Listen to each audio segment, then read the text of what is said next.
Israël et le Hamas ont entamé des négociations indirectes au Qatar en vue de parvenir à un cessez-le-feu, suite au projet d'extension de l'offensive israélienne à Gaza, rapporte Haaretz, citant des sources israéliennes et étrangères.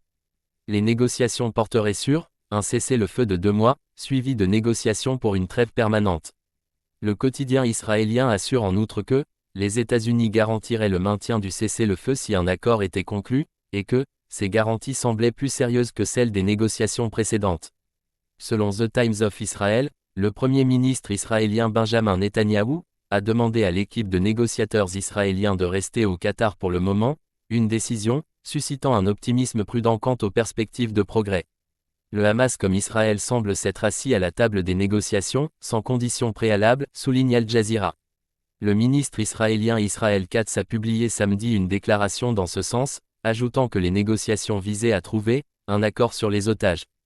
De son côté, Taher al-Nono, un porte-parole du Hamas, a précisé que la délégation du Hamas avait exposé la position du groupe et la nécessité de mettre fin à la guerre, d'échanger des prisonniers, de procéder au retrait israélien de Gaza et de permettre le retour de l'aide humanitaire et de tous les besoins de la population dans la bande de Gaza. Intenses frappes aériennes. El País reste néanmoins dubitatif quant à la volonté réelle de M. Netanyahou de conclure un accord de cessez-le-feu.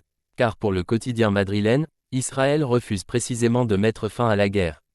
Netanyahou a réitéré cette semaine que même si le Hamas libérait les 58 otages encore en sa possession, la plupart déjà morts, sur les 251 qu'il a enlevés le 7 octobre 2023, il n'entendait pas arrêter son offensive tant qu'il n'aurait pas remporté une victoire totale sur le mouvement islamiste palestinien, ajoute le titre espagnol.